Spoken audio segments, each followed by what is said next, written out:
With 7 months to go until midterm elections, Joe Biden's approval ratings, or lack thereof, are starting to raise some warning bells for the Democratic Party. Depending on the survey, anywhere from 38 to 42% of us approve of the job Biden's doing these days, at or near a record low for his presidency. The reason? Does James Carville's 30-year-old answer still ring true? Is it the economy, stupid?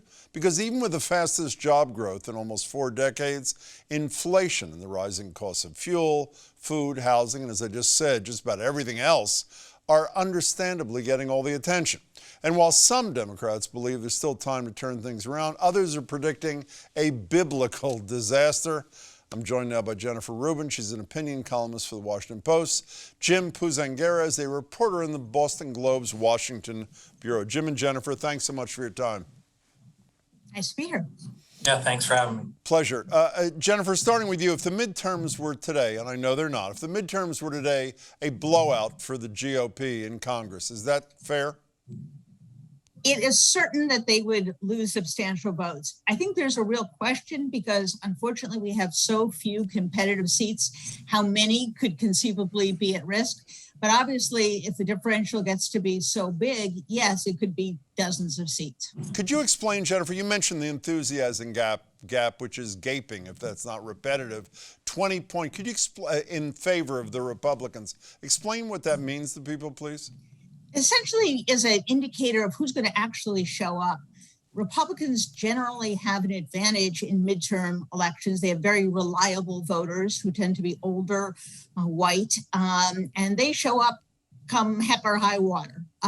Democrats traditionally have a problem turning out their voters. And if they're not enthusiastic to begin with, that problem becomes even more acute. Jim, other than the usual midterm anti-incumbency and obviously inflation, as I just mentioned, what else is driving this in your estimation? Well, I think as you said, it's the economy, stupid, and to be more specific, it's inflation. I mean, inflation hits everybody. Inflation is at a 4-decade high. It's continuing to go up.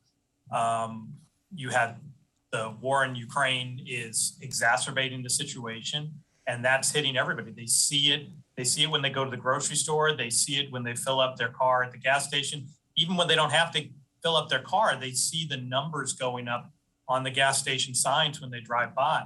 And that is a huge liability for President Biden. You can see it in the polling and where people put inflation in the economy well above Ukraine or any other issue as the most important thing to them. Well, you know, Jim, both the Biden administration and Democrats in general are saying it's all about the messaging.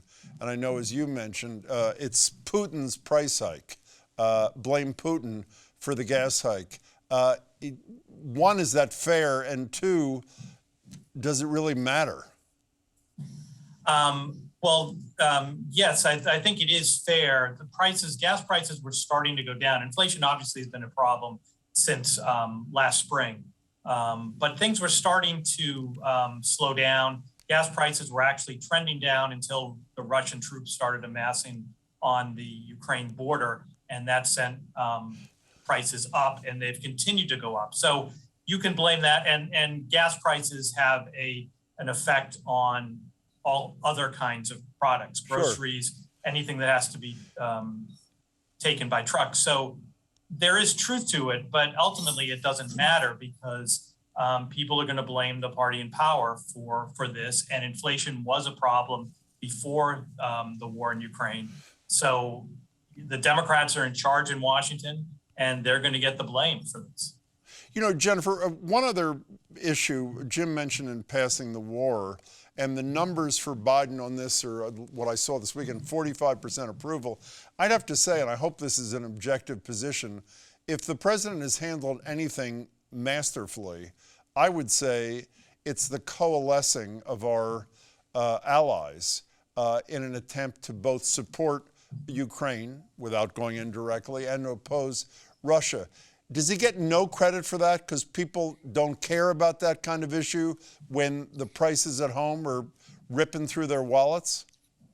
I think the inflation problem casts a unrosy glasses over the entire political scene, that they're dissatisfied, and therefore everything he does is insufficient or bad or a distraction from what they think he should be doing.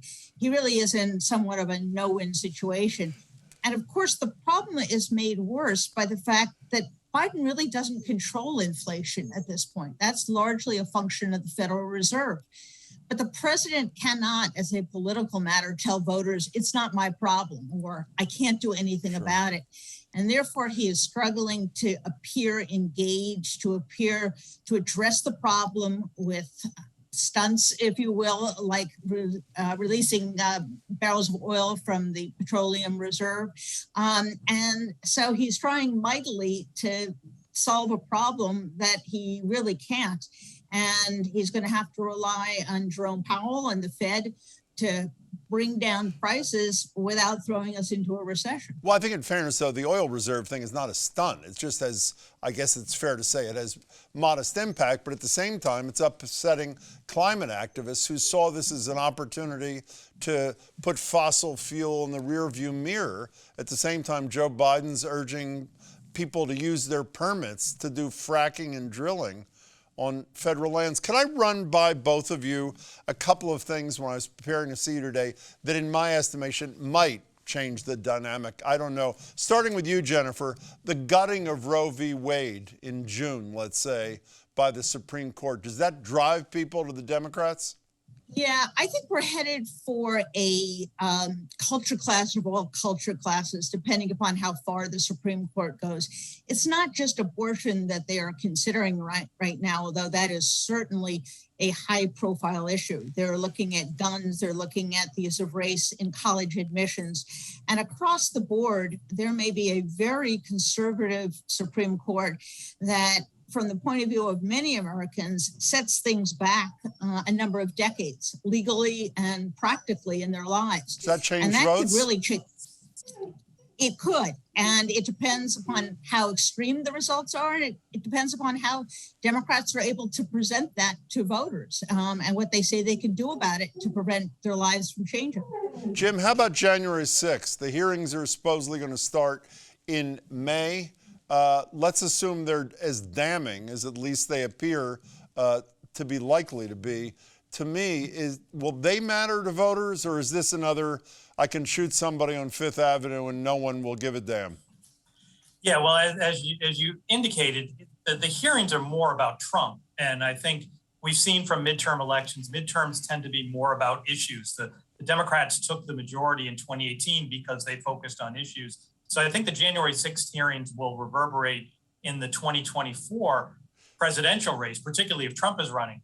But for the midterms, I think it will be more about the economy, inflation. That's the message that the Republicans are trying to hit. Jim, I know that's the historical rule, but if you have a former president who is in total control of that party, I think it's fair to say, or virtually total control, is borderline felonious in the minds of not just Democrats, but at least one judge and others. That doesn't trickle down into midterm votes?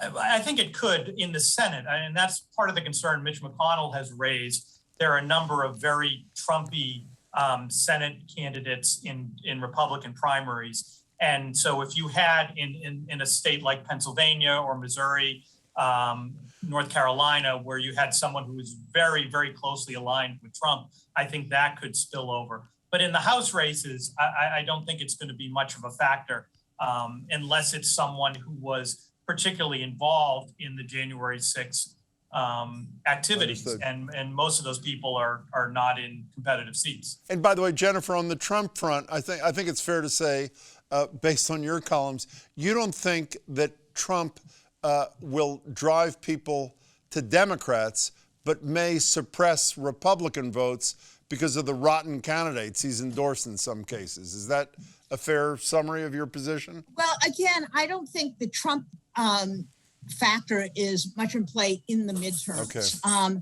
I think to the extent that he has played a hand in picking some real doozies as candidates in some of these swing states.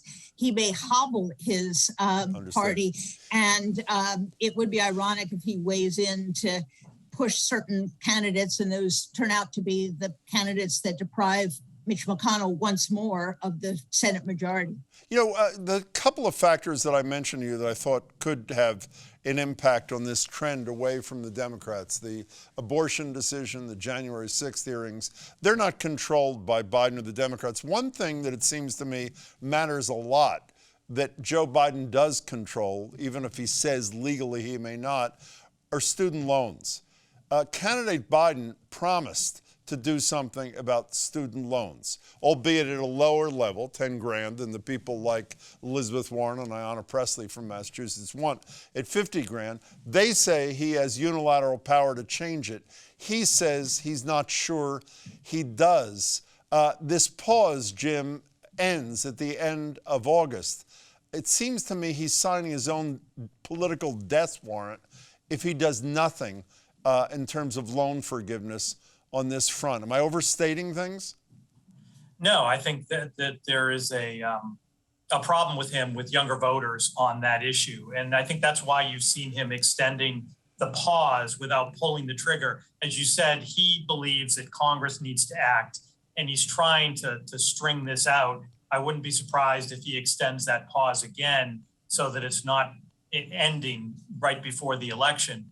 But he seems very hesitant to go ahead with the action, the executive action that a lot of influential people in Congress, Chuck Schumer is one of the people who's very strongly supportive of this, along with Elizabeth Warren and others. Biden just doesn't seem to want to go there, but I think he also does not want this to, the repayments have to start heading right into election season. Yeah, we only have 30 seconds left, Jennifer, but my assessment of another pause through the elections is it's worth nothing.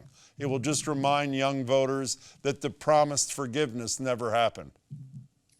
I think it's not a winning issue, whichever way they go. Listen, most people are not college educated voters at all, so they may resent him doing anything for these people at a time where inflation is a problem. So I think all he can do is mitigate the damage from this issue at this point. Jim Puzzanghera and Jennifer Rubin, thanks so much for your thoughts. Appreciate it. Thanks. Nice to be here.